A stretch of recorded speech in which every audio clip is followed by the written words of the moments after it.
من الشيطان الرجيم. بسم الله الرحمن الرحيم.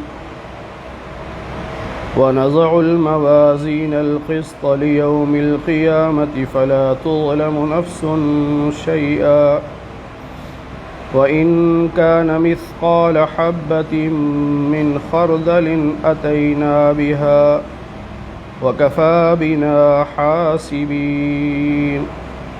صدق اللہ العظیم. اللهم صل على محمد وعلى آل محمد كما صليت على إبراهيم وعلى آل إبراهيم إنك حميد مجيد. اللهم بارك على محمد وعلى آل محمد كما باركت على إبراهيم وعلى آل إبراهيم إنك حميد مجيد. 17ویں پارے کا چوتھا رکوع سورہ انبیاء کی آیت نمبر 47 سے درس کا آغاز ہو رہا ہے. وَنَضَعُ الْمَوَازِينَ الْقِسْطَ لِيَوْمِ الْقِيَامَةِ. اللہ فرماتے ہیں کہ ہم قیامت کے دن انصاف کا ترازو لگائیں گے. ترازو لگے گا اور اس میں ایمان اور کفر تولا جائے گا. جس کا کفر ثابت ہو گیا اس کا اگلا حساب نہیں، وہ جہنم میں جائے گا. پھر دوبارہ ترازو لگے گا، پھر نیکیاں اور برائیاں تولی جائیں گے. جس کی نیکیاں وزنی ہو گئیں وہ جنت میں چلا جائے گا، اور جس کی نیکیاں ہلکی ہو گئیں اب اللہ کی مرضی ہے، کسی کی سفارش پر اللہ معاف فرما دے، اور یا اللہ چاہے تو جہنم میں بھیج دے، اور پھر وہ گناہوں کی سزا بھگت کر جنت میں آ جائے. وہ اللہ کی مرضی ہے. ایک فرقہ ایسا بھی گزرا ہے جو اس کا انکار کرتا ہے کہ وزن اعمال نہیں ہوتا، اعمال کا وزن ممکن نہیں، ہو ہی نہیں سکتا، اس لیے وہ اس کا انکار کرتے ہیں. امام بخاری رحمۃ اللہ علیہ اپنی کتاب کے بالکل آخر میں یہی عنوان لے کے آئے کہ قیامت کے دن وزن ہوگا، اور ثابت کیا کہ قرآن کریم میں بھی احادیث میں بھی یہ ہے کہ قیامت کے دن وزن ہوگا.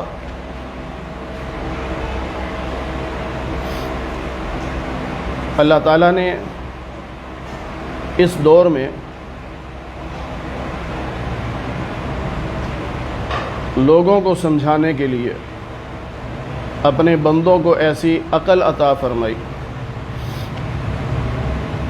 کہ لوگ ہوا کے میٹر بنا لیتے ہیں کہ کتنی ہوا گزری ہے، کس رفتار سے گزری ہے، گیس کتنی استعمال ہوئی ہے، کتنے پریشر سے آ رہی ہے، پانی کتنا استعمال ہوا ہے، اس کا الگ میٹر ہے، بجلی کا الگ میٹر ہے، بارش ناپنے کا الگ سے میٹر ہے، بخار ناپنے کا الگ سے میٹر ہے. اگر ایک انسان ایسے میٹر بنا سکتا ہے تو کیا اللہ تعالیٰ جو خالق کائنات ہے وہ ایمان اور کفر کو تولنے کا ترازو نہیں بنا سکتا؟ نیکی اور برائی کو تولنے کا ترازو نہیں بنا سکتا اللہ؟ قرآن کریم کی آیت پر ایمان رکھنا ضروری ہے کہ قیامت کے دن وزن ضرور ہوگا. فلا تظلم نفس شیئا، اور کسی انسان پر ایک ذرہ برابر بھی ظلم نہیں ہوگا. وَإِن كَانَ مِثْقَالَ حَبَّةٍ مِّنْ خَرْدَلٍ، اگر رائی کے دانے کے برابر بھی کوئی چیز ہوگی تو أَتَيْنَا بِهَا، اللہ کہتے ہیں ہم اسے لے آئیں گے. اس ترازو میں ہم اسے بھی لے آئیں گے، چاہے وہ نیکی ہو چاہے برائی ہو. بعض مرتبہ انسان سمجھتا ہے معمولی سا گناہ ہے، کوئی بات نہیں. اللہ کہتے ہیں چھوٹی سے چھوٹی چیز بھی، یعنی چھوٹی سے چھوٹی نیکی یا چھوٹی سے چھوٹی برائی جو بھی ہوگی، اللہ فرماتے ہیں ہم اس کو لانے والے ہیں نا، ہم لے آئیں گے۔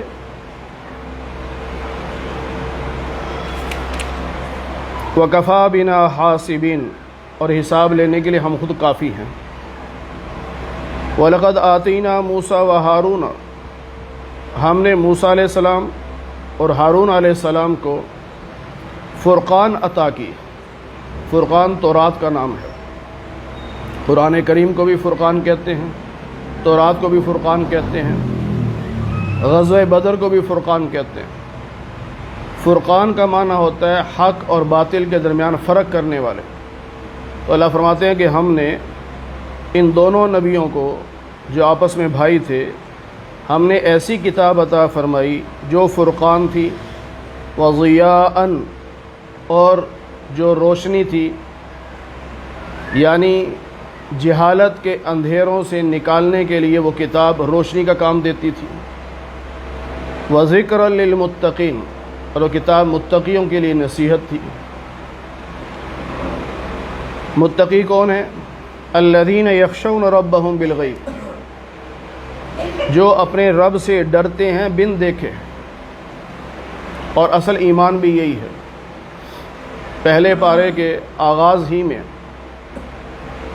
اللہ نے فرمایا ھدی للمتقین، یہ قرآن کریم متقیوں کے لیے ہدایت، تو وہاں بھی یہ صفت بیان کی گئی کہ متقیوں کی صفت یہ ہے الذین یؤمنون بالغیب، جو بن دیکھے اللہ پر ایمان رکھتے،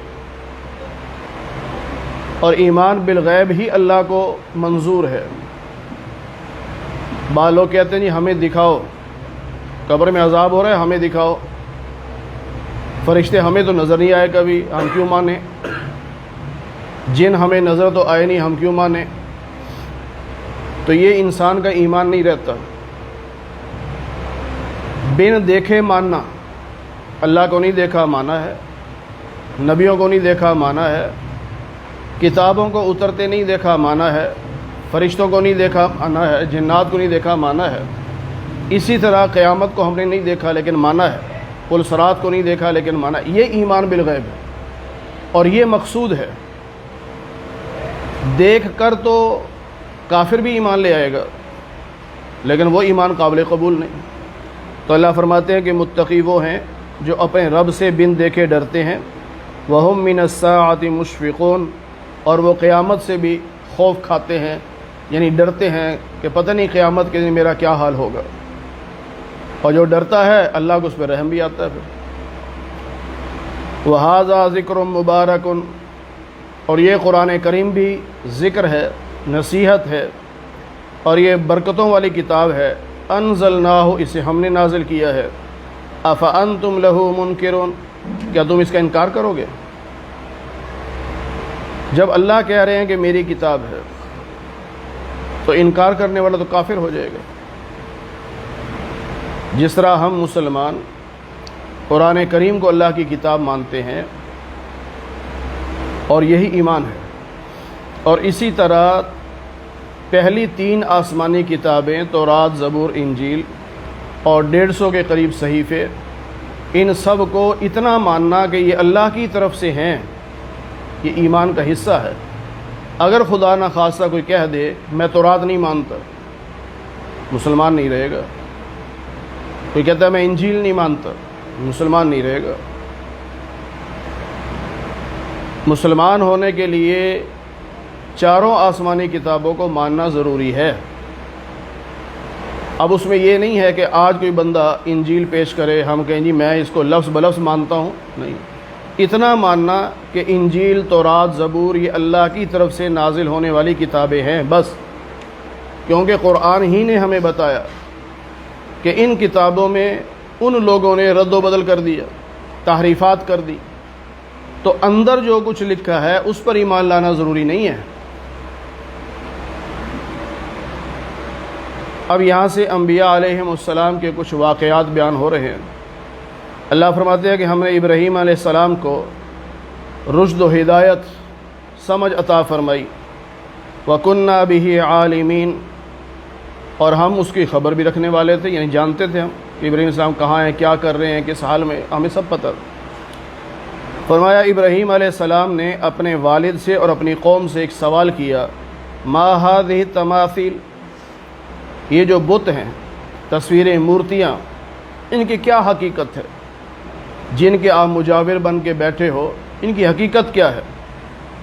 کہنے لگے ہمیں تو پتہ نہیں، وجدنا آباءنا لها عابدین، ہم نے تو یہ دیکھا کہ ہمارے باپ دادا بیٹھتے تھے، وہ ان کی عبادت کرتے تھے، ہم بھی کر رہے ہیں، بس حقیقت کا ہمیں کچھ پتہ نہیں۔ تو ابراہیم علیہ السلام نے فرمایا کہ تم بھی اور تمہارے باپ دادا بھی گمراہ تھے، اللہ کو چھوڑ کر بتوں کی پوجا کرنا تو یہ تو گمراہی ہے۔ اب انہوں نے پوچھا ابراہیم علیہ السلام سے، اجئتنا بالحق، کیا آپ کوئی سیدھا راستہ حق بات لے کے آئے ہیں یا ہم سے ایسے ہی مذاق کر رہے ہیں، کھیل کر رہے ہیں؟ تو ابراہیم علیہ السلام نے فرمایا، بل ربکم رب السماوات والارض، یہ بت تمہارے رب نہیں ہے، میں سیدھا راستہ لے کے آیا ہوں، اور وہ یہ ہے کہ جس نے آسمانوں اور زمینوں کو بنایا وہ تمہارا رب ہے۔ آسمانوں کا رب بھی وہی، زمینوں کا رب بھی وہی، ان کو بنانے والا وہی، تمہیں بنانے والا بھی وہی، اور تمہارا رب بھی وہی۔ وَأَنَا عَلَىٰ ذَلِكُم مِّنَ الشَّاهِدِينَ، اور میں خود اس کی گواہی دیتا ہوں کہ اللہ ہمارا رب ہے۔ یہ نہیں ہے کہ تمہیں میں کہہ رہا ہوں کہ تم اللہ کو مانو اور خود نہ مانو، ایسا نہیں ہے۔ نبی سب سے پہلے اللہ کی توحید کو مانتا ہے اور اس کی دعوت دیتا ہے۔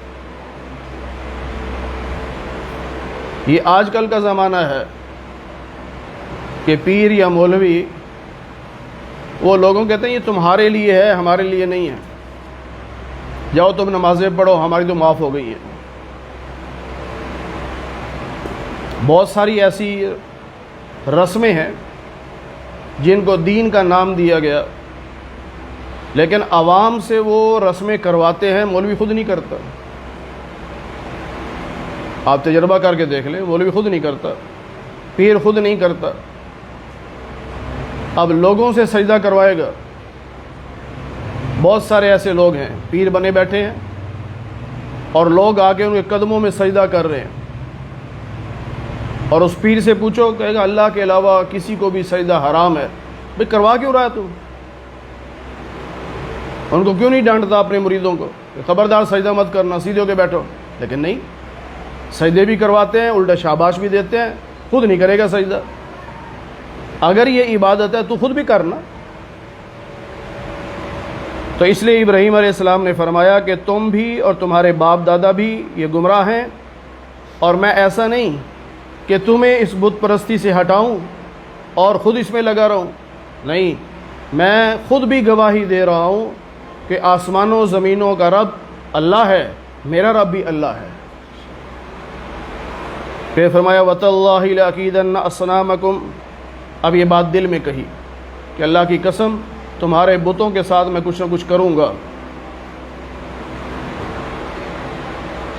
جب تم یہاں سے چلے جاؤ گے نا، یہ دل میں سوچا کہ جب مجھے موقع ملے گا نا تو میں تمہارے بتوں کو حشر کروں گا۔ پھر ایک دن ایسا ہوا، 23ویں پارے میں تھوڑی اور تفصیل بھی ہے کہ سب اپنے جشن پہ، اپنے میلے پہ گئے۔ ابراہیم علیہ السلام سے کہا بھی آپ بھی جاؤ، چلو ہمارے ساتھ۔ تو کہا نہیں میں نہیں جاتا، میری طبیعت ٹھیک نہیں۔ ظاہر ہے ایک مسلمان اگر شرک کی طرف جائے فطرتی طور پہ اس کی طبیعت خراب ہو جاتی ہے۔ یہ ہو نہیں سکتا کہ وہ فطرت اس کی جو طبیعت ہے وہ ٹھیک رہے۔ آپ کسی ناجائز کام کی طرف چلنا چاہیں، اندر سے ایک دفعہ آپ ہل جائیں گے اور آپ کے سر میں بھی تکلیف شروع ہو جائے گی۔ یہ اللہ نے ایک فطرت رکھی ہے، تو آپ نے اس کی طرف اشارہ کیا۔ بہرحال وہ جب چلے گئے تو آپ نے ان بتوں کو توڑا، اور جو بڑا بت تھا اس کے کندھے پہ تھوڑا لٹکا دیا۔ اب لوگ جب واپس آئے تو بڑے حیران، اپنے بت خانے میں دیکھا تو سارے بت ٹوٹے پھوٹے پڑے تھے۔ تو آپس میں کہنے لگے من فعل ھذا بآلہتنا، ہمارے خداؤں کا یہ حال کس نے کر دیا؟ کیسی عقل ماری گئی۔ کہ جو اپنے آپ کو نہیں بچا سکتے وہ تمہارے خدا کیسے بن گئے، اور جس نے تمہارے خداؤں کو مار ڈالا، توڑ ڈالا، پھر اس کو خدا مان لو، تو وہ ان سے بڑا ہے۔ بہرحال کہنے لگے کس نے ایسا کیا، بڑا ظالم ہے۔ اب کچھ لوگ کہنے لگے ایک نوجوان ہے جو ہمارے بتوں کے خلاف باتیں کرتا تھا اور اس کا نام ابراہیم ہے، کہنے لگے لوگوں کے سامنے لاؤ تاکہ سب دیکھیں۔ بلا لیا گیا، آپ آگے سوال کیا، اَأَنْتَ فَعَلْتَ هَذَا بِآلِهَتِنَا يَا ابراہیم، اے ابراہیم ہمارے خداؤں کے ساتھ یہ حال آپ نے کیا؟ آپ نے فرمایا فرض کر لو کہ تمہارے بڑے نے کیا ہو، جس کے کندھے پہ ہتھوڑا لٹک رہا ہے، بالفرض اس نے کیا ہو۔ قرآن کریم میں اس طرح کی بہت ساری مثالیں ہیں کہ فرض کر لو۔ لئن اشرکت، بالفرض آپ اگر شرک کریں۔ بالوں کہتے ہیں یہ فرضی مسائل کہاں سے آ جاتے ہیں؟ فقہا قرآن و سنت کی روشنی میں کچھ مسائل نکالتے ہیں، پھر اس میں ان کے ذہن میں ایک صورت آتی ہے کہ یوں بھی تو ہو سکتا ہے، پھر وہ اس کا حل بھی بتاتے ہیں۔ بالفرض اگر یوں مسئلہ ہو تو اس کا یہ حل ہوگا۔ اب کئی لوگ اعتراض تو کوئی بھی کر سکتا ہے، تو جی یہ فرضی مسائل کہاں سے نکال لیتے ہیں؟ بھئی اللہ نہیں بیان کر رہے لئن اشرکت، فرض کر لیں آپ شرک کریں، کیا نبی شرک کر سکتا ہے؟ کبھی بھی نہیں۔ لیکن اللہ نے کیوں کہا کہ فرض کر لیں آپ شرک کرتے ہیں تو آپ کے عمل بھی ضائع ہو جائیں گے؟ تو یہ فرضی مثالیں دے کر سمجھانا یہ اللہ کا بھی طریقہ ہے۔ تو ابراہیم علیہ السلام نے یہ کہا کہ فرض کر لیں آپ کے بڑے نے یہ حشر کیا ہو، تو اس سے پوچھو تو صحیح ذرا اگر یہ بولتے ہیں تو۔ اب وہ دل میں کہنے لگے کہ واقعی تم بڑے ظالم ہو، یعنی اپنے آپ کو کہہ رہے واقعی تم بڑے ظالم ہو۔ پھر سر جھکا دیا، پھر کہنے لگے ابراہیم آپ کو تو پتہ ہے یہ بولتے نہیں ہیں۔ اتنا مان لیا کہ یہ بولتے نہیں۔ تو ابراہیم علیہ السلام میں افتعبدون من دون اللہ، اللہ کو چھوڑ کر تم ان کی عبادت کرتے ہو جو تمہیں نفع نقصان نہیں پہنچا سکتے۔ اف لکم، تم پہ بھی تف ہے یعنی لعنت ہے، اور تمہارے بتوں پہ بھی لعنت ہے۔ افلا تعقلون، عقل سے کام نہیں لیتے؟ اب انہیں غصہ آ گیا کیونکہ دلائل میں کوئی جواب نہیں تھا، اور باطل کا یہ طریقہ ہے جب وہ دلائل کی دنیا میں ہار جاتا ہے پھر وہ طاقت استعمال کرتا ہے۔ یہ ہمیشہ رہا۔ نمرود نے طاقت استعمال کی، دلائل میں ہار گیا تھا۔ فرعون نے طاقت استعمال کی، دلائل میں ہار گیا تھا۔ ابو جہل نے طاقت استعمال کی کیونکہ وہ دلائل میں ہار گیا تھا۔ آج بھی دیکھ لیں، امریکہ اپنے آپ کو سپر پاور کہتا ہے، دلائل کی دنیا میں بیٹھ کے وہ بات نہیں کر سکتا، اس کے بعد جواب نہیں ہوتا، وہ طاقت استعمال کرتا ہے۔ پھر اپنے ملک میں آپ دیکھ لیں، بڑے بڑے جاگیردار، بڑے بڑے وڈیرے دلائل کی دنیا میں وہ اپنے نوکر کو مطمئن نہیں کر سکتے، وہ پھر تشدد پہ اتر آتے ہیں۔ تو یہ بھی دلائل کی دنیا میں جب شکست کھا گئے تو پھر آپس میں میٹنگ کر کے کہنے لگے حرقوہ، ابراہیم کو جلا دو، وانصروا آلہتکم ان کنتم فاعلین، اگر کچھ کرنا چاہتے ہو تو اپنے خداؤں کے ساتھ تعاون کرو، ان کی مدد کرو۔ کیسا عجیب جملہ ہے، خدا سے مدد لی جاتی ہے، خدا کی مدد کی نہیں جاتی۔ وہ کون سا خدا ہے جو ہماری مدد کا محتاج ہے؟ خدا کسی کا محتاج نہیں ہوتا، اور جو اپنے بننے سنورنے میں ہی تمہارے محتاج ہوں وہ خدا کہاں سے آ گئے؟ بہرحال انہوں نے آگ جلائی، آگ جلا کے ابراہیم علیہ السلام کو آگ میں پھینکا۔ اللہ فرماتے ہیں جب ابراہیم علیہ السلام آگ میں پہنچے تو ہم نے آگ سے کہا یا نارو کونی بردا، ٹھنڈی ہو جا۔ اب اللہ کا حکم تھا تو آگ نے یکدم ٹھنڈا ہونا تھا۔ علماء اتنی ٹھنڈی نہ ہونا کہ ابراہیم کو تکلیف ہو، وہ سلامہ، سلامتی والی، جس سے ٹھنڈ نہ لگے، ایسی ٹھنڈی۔ وَأَرَادُوا بِهِ كَيْدًا، انہوں نے یہ تدبیر کی تھی ابراہیم علیہ السلام کے خلاف، لیکن فَجَعَلْنَاهُمُ الْأَخْسَرِينَ، ہم نے ان کو ناکام کر دیا۔ طاقت تو اللہ کے پاس ہے نا۔ اس سے کیا پتہ چلا ساری دنیا بھی اگر کسی کو ذلیل کرنا چاہے، رب نہ چاہے تو کوئی ذلیل نہیں کر سکتا، اور اگر ساری دنیا کسی کو عزت دینا چاہے اور رب نہ چاہے تو کوئی عزت نہیں دے سکتا۔ کتنے لوگ ہیں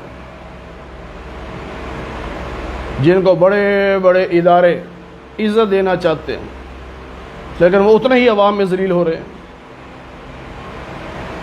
یہ اللہ بتا رہے ہیں عزت اور ذلت میرے ہاتھ میں ہے، انسانوں سے توقع مت رکھو کہ تمہیں عزت دیں گے یا تمہیں ذلیل کریں گے، یہ نہیں کر سکتے۔ عزت ذلت کا مالک اللہ ہے، وَتُعِزُّ مَن تَشَاءُ وَتُذِلُّ مَن تَشَاءُ۔ اللہ تو جسے چاہے عزت عطا فرمائے، جسے چاہے تو ذلیل کر دے، یہ اللہ کے اختیار میں۔ 12 وہ ذلیل ہو گئے۔ اب اللہ فرماتے ہیں وَنَجَّيْنَاهُ، ہم نے ابراہیم علیہ السلام کو نجات دی، آگ سے نکال لیا صحیح سلامت، جسم کا ایک بال بھی نہیں جلا۔ اور لوط علیہ السلام بھی، یہ ابراہیم علیہ السلام کے بھتیجے تھے یا بھانجے تھے، دونوں روایتیں ملتی ہیں۔ اب یہ دونوں اللہ نے حکم دیا کہ شام کی طرف چلے جاؤ، بیت المقدس کی طرف، تو ہجرت کر کے ادھر چل پڑے۔ اللہ فرماتے ہیں کہ پھر ہم نے ابراہیم علیہ السلام کو بیٹا دیا اسحاق، پھر اس کا بیٹا دیا یعقوب یعنی پوتا، اور یہ سب نیک لوگ تھے۔ پھر ہم نے ان کو پیشوا بنایا، رہنما، کہ ہمارے حکم سے یہ لوگوں کو راستہ دکھاتے تھے۔ رسول ہدایت دیتا ہے، یعنی راستہ دکھاتا ہے، اللہ کے حکم سے دکھاتا ہے۔ پھر آگے اللہ کی مرضی ہے، اللہ اس کو چلنے کی توفیق دے یا نہ دے، لیکن سیدھا راستہ نبی دکھاتا ہے، رب کے حکم سے دکھاتا ہے۔ وَأَوْحَيْنَا إِلَيْهِمْ فِعْلَ الْخَيْرَاتِ، اور ہم نے ان کی طرف وحی بھیجی نیک کاموں کی۔ اللہ نے نبیوں سے کہا نیک کام کرو، یا ایھا الرسل کلوا من الطیبات واعملوا صالحا، اے رسولو حلال کھاؤ اور نیک عمل کرو۔ اس میں بھی علماء نے عجیب نکتہ لکھے، آگے آئے گا 18ویں پارے میں۔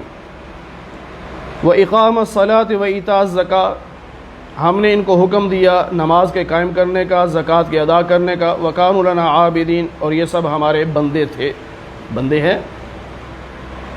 اسی طرح لوط علیہ السلام کو بھی ہم نے نبوت عطا کی، علم عطا کیا۔ وہ قوم لوط کی طرف رسول بن کے گئے، نہیں مانا انہوں نے، تو اللہ کہتے ہیں پھر ہم نے عذاب بھیجا اس قوم پر۔ لیکن وَنَجَّيْنَاهُ، لوط علیہ السلام کو ہم نے اس بستی سے بچا لیا جس بستی میں برا کام ہوتا تھا، یعنی بدفعلی، جس کو آج کل ہم جنس پرستی کہا جا رہا ہے۔ اور ایسے گناہ جو قوم لوط کرتی تھی، ان کا بھی ایک جرم یہ تھا کہ وہ علل اعلان کرتے تھے، مجلس میں کرتے تھے، چھپ کے نہیں، علل اعلان۔ تو پھر اللہ کا عذاب آیا، اور آج ہمارے ہاں بھی کچھ لوگ علل اعلان کر رہے ہیں۔ ابھی چند دن پہلے میں نے خبر دیکھی ہے کہ 2 مردوں نے آپس میں شادی کر لی، باقاعدہ شادی، اور بڑے خوش ہو رہے ہیں وہ، اور باقاعدہ لوگ اس شادی میں شریک ہو رہے ہیں، بجائے ان کا بائیکاٹ کرنے کے، ان پر لان تان کرنے کے، الٹا ان کے ساتھ شریک ہو رہے ہیں۔ اور یہ جو عمل ہے یہ بڑا خطرناک ہے کہ کہیں اللہ کا عذاب نہ آئے۔ ہمارے کچھ عزیز کوئٹہ میں رہتے ہیں، تو میں نے ان سے پوچھا کہ کوئٹہ ایک مرتبہ پورا زمین میں دھنسا، پورا کوئٹہ شہر، اس کی کیا وجہ تھی؟ انہوں نے کہا جی یہاں ایک سردار تھا، اس نے علل اعلان اپنی بہن سے شادی کی، سب کے سامنے نکاح کیا بہن سے، اور اگلے دن اس نے ولیمہ کیا اور لوگوں کو بلایا، تو بہت سارے لوگ ولیمے میں شریک ہوئے۔ ایک حرام کام علل اعلان ہو رہا ہے اور اس میں لوگ جا رہے ہیں، پھر اللہ کی غیرت کو تو غصہ آتا ہے نا، جوش آتا ہے۔ پھر اللہ نے یہ عذاب بھیجا کہ وہ زمین پھٹی، پورا کوئٹہ شہر زمین میں چلا گیا۔ اللہ سے معافی مانگنی چاہیے کہ یا اللہ یہ بہت برے کام ہو رہے ہیں، ہمارے بس میں نہیں کہ ہم ان کو روک سکیں، لیکن ہم ان سے برات کا اعلان کرتے ہیں، یا اللہ ہماری حفاظت کر لینا۔ انہم کانوا قوم سوء فاسقین، بے شک یہ بڑی نافرمان قوم تھی۔ وَأَدْخَلْنَاهُ فِي رَحْمَتِنَا، پھر ہم نے لوط علیہ السلام کو اپنی رحمت میں داخل کیا، یعنی جنت میں داخل کیا، إِنَّهُ مِنَ الصَّالِحِينَ، کیونکہ وہ نیک لوگوں میں سے تھے، یعنی وہ ہمارے رسولوں میں سے تھے جنہوں نے جنت میں جانا ہے، تو ہم نے ان کو بھی رسولوں میں شامل کر کے جنت میں داخل کر دیا۔ اللہ تعالی ہم سب کو قرآن کریم کی صحیح سمجھ نصیب فرمائے۔ الحمدللہ رب العالمین والعاقبۃ للمتقین والصلاة والسلام علی سید الانبیاء والمرسلین وعلی آلہ واصحابہ اجمعین۔ اے اللہ ہم سب کے صغیرہ کبیرہ گناہوں کو معاف فرما۔ اے اللہ درس قرآن کو اپنی بارگاہ میں قبول فرما۔ اے اللہ بیماروں کو صحت کاملہ نصیب فرما، بے روزگاروں کو حلال رزق نصیب فرما، حرام کے لقمے سے ہماری حفاظت فرما۔ اے اللہ جتنے مسلمان دنیا سے جا چکے سب کی مغفرت فرما دے۔ اے اللہ سب کو جنت الفردوس میں اعلیٰ مقام نصیب فرما دے۔ اے اللہ ہم سب کو قیامت کے دن حضور نبی پاک صلی اللہ علیہ وسلم کی شفاعت نصیب فرما، جنت میں آپ کی رفاقت نصیب فرما، آپ کے دست مبارک سے حوض کوثر کا پانی پینا نصیب فرما۔ اے اللہ جیسے آج ہم آپ کے قرآن کے نام پر اکٹھے ہیں، اے اللہ ہم سب کو جنت میں بھی اکٹھا فرما دے۔ اے اللہ محض اپنے فضل و کرم سے حضور نبی پاک صلی اللہ علیہ وسلم کے صدقے سے ہماری دعاؤں کو قبول فرما لے۔ وصلی اللہ علی النبی الکریم برحمتک یا ارحم الراحمین۔ درس قرآن.com www.darsequran.com